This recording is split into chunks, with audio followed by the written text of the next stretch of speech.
The gavel slamming onto the hardwood of the judge's podium means that you've just been sentenced to a life term inside the walls of a prison run by the Texas Department of Criminal Justice. I was a corrections officer level 3 at the Ferguson unit near Huntsville, Texas. I've seen what prison life is like for offenders that are sentenced to serve time in the state of Texas. I worked with offenders from a wide range of positions, from visitation, chow time, and helping break up fights. I'm here to persuade you not to do anything that could potentially send you to prison, because it's not a life that you want. From the struggles of not getting to see your family very often, to the overwhelming number of prison gangs, and the struggles all offenders have at chow time, prison is just not the place anyone should ever have to call home.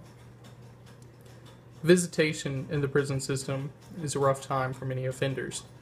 You get 2 hours once a week, sometimes twice a month, things like that on Saturdays and Sundays. I worked visitation quite a bit when I first started out. It really runs on the families.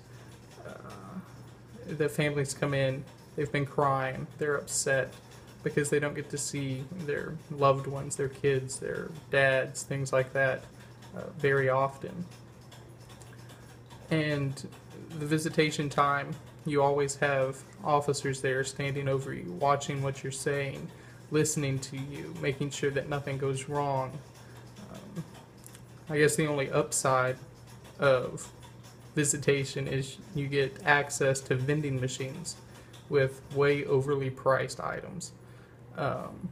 But lots of offenders like that, so who knows. Gangs inside the prison system are really bad, especially some of the Texas gangs. You have the Tango Blast, which originate out of Houston mainly, but they're in pretty much every large city in the state of Texas now. They're very violent. They recruit very heavily.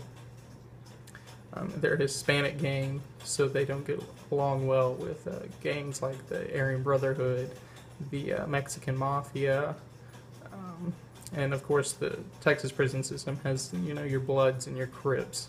Not quite as heavily as California would, but they're definitely prevalent and very violent in the prison system. So being an offender with all these gangs around you, you pretty much have to join a gang or you're going to have problems. You're going to have the violence that you have to deal with by yourself instead of having this group to back you. The food, the chow time in the prison system is really rough.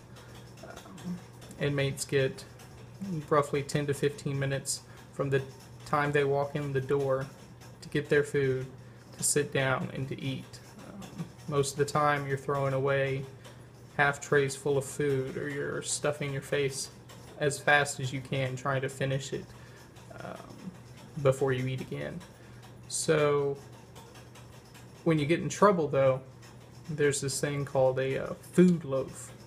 And according to the American Correctional Association, which kind of accredits the prisons, much like a university gets accredited, they actually discourage the use of food loaf as a disciplinary measure.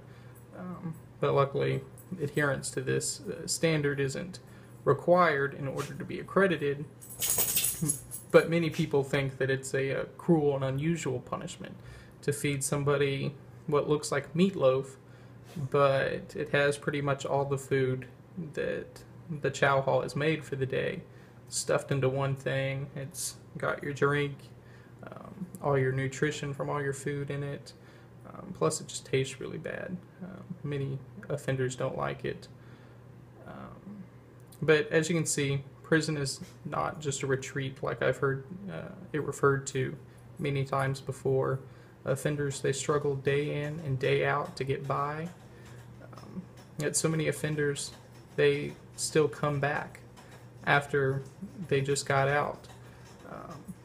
The family visitation restrictions, the gang violence, the poor food service quality, really, I feel like should deter anyone from ever getting put into a prison system. And I honestly hope that no one here today makes the choice that could ultimately end with that jury coming back with a guilty verdict and the sound of the gavel ringing around the courtroom walls.